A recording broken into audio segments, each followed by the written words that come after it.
بسم اللہ الرحمن الرحیم۔ السلام علیکم ناظرین، تاریخ کی دنیا میں خوش آمدید۔ مجھے ڈاکٹر علی کہتے ہیں۔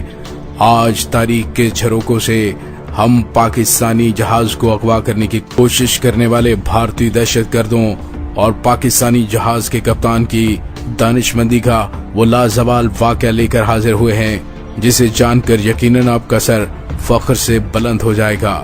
ویڈیو کی تفصیل میں جانے سے پہلے ہمارے چینل کو سبسکرائب کیجئے اور بیل آئیکن کو ضرور دبا دیجئے تاکہ ہماری آنے والی ویڈیوز سب سے پہلے آپ تک پہنچ سکیں، اور کمنٹ سیکشن میں پاک فوج زندہ باد کا نعرہ کمنٹ ضرور کیجئے گا۔ ناظرین، پرواز کے 20 منٹ بعد دراز کا جوان کاکپٹ کی جانب بڑھا۔ ایئر ہوسٹس نے بڑے ادب سے کہا، سر آپ تشریف رکھیے، کاکپٹ میں جانے کی اجازت نہیں ہے۔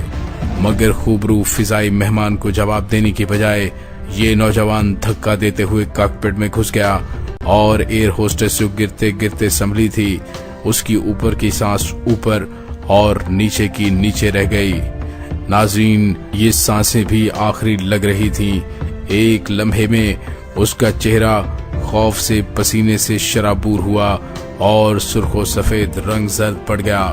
ناظرین، نوجوان نے کاکپٹ میں داخل ہوتے ہی پسٹل نکال کر پائلٹ کی کن پٹی پر رکھ دیا۔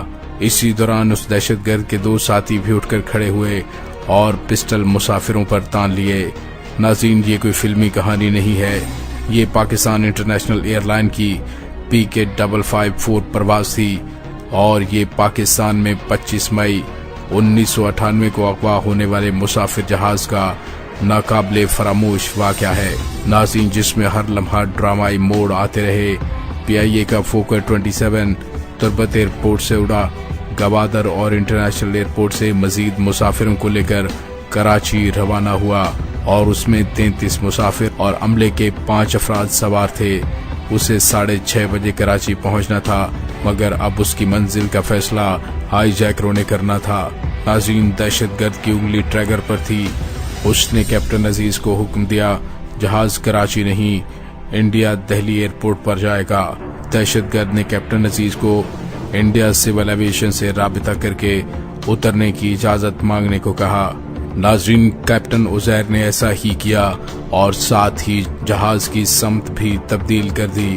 اسی لمحے ایئر ہیڈ کوارٹر کو بھی خبر ہو گئی، اور آنن فانن 2 فائٹر جیٹ F-16 فضا میں بلند ہو گئے۔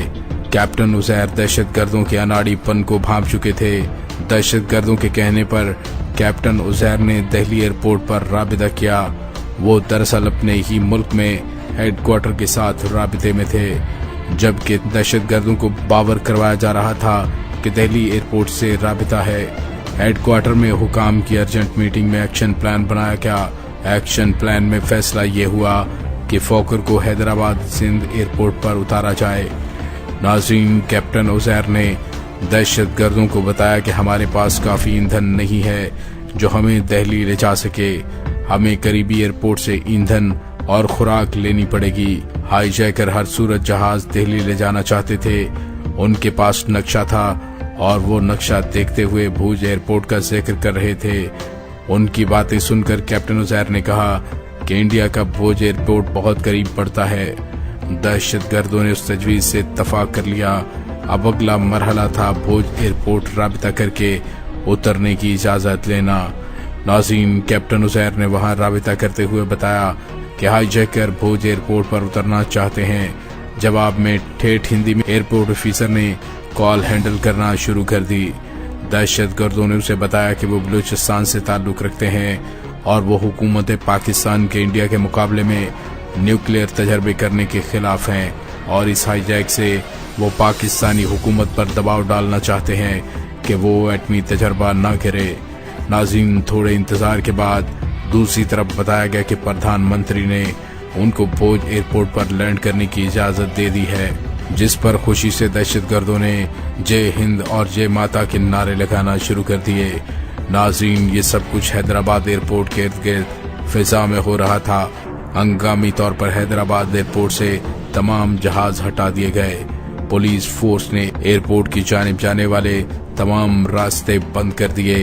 SSC کمانڈوز، پولیس اور رینجر مستعد کھڑے تھے، افسران کی نگاہیں سکرین پر تھیں اور اب جہاز نے ٹائم پاس کرنا تھا، اس لیے کہ وہ پہلے ہی حیدرآباد کی حدود میں تھا۔ کیپٹن عزیر کمال ہوشیاری اور ذہانت سے جہاز مزید بلندی پر لے گئے اور وہیں ایک ہی زون میں گھماتے رہے اور ظاہر یہ کیا کہ وہ انڈیا جا رہے ہیں، جبکہ F-16 فائٹر جیٹ ان کے ارد گرد تھے۔ رات کو اس وقت حیدرآباد ایئرپورٹ پر تمام لائٹس بند کر دی گئیں۔ ایئرپورٹ سے سبز ہلالی پرچم اتار کر بھارتی پرچم ترنگا لگا دیا گیا۔ ہیڈ کوارٹر سے بات ہندی میں ہی جاری تھی۔ کیپٹن صاحب جہاز کو جالی بھوج ایئرپورٹ پر لینڈ کروانے والے تھے۔ سارا ایئرپورٹ خالی تھا۔ وہاں دہشت گردوں نے انڈیا کا پرچم لہراتے دیکھا تو جے ہند کے نعرے بلند کیے، ساتھ ہی کیپٹن عزیر کو گالیاں دیں۔ جہاز کو ایک سائٹ پر پارک کر دیا گیا تو مذاکراتی ٹیم جہاز میں داخل ہوئی۔ یہ team SSP Hyderabad Akhtar Gorchani, ASP doctor Usman Anwar اور ڈپٹی کمشنر سہیل اکبر شاہ پر مشتمل تھی، جنہوں نے اپنا تعارف بالترتیب Ashok Bhoj airport manager, assistant airport manager کے طور پر کروایا۔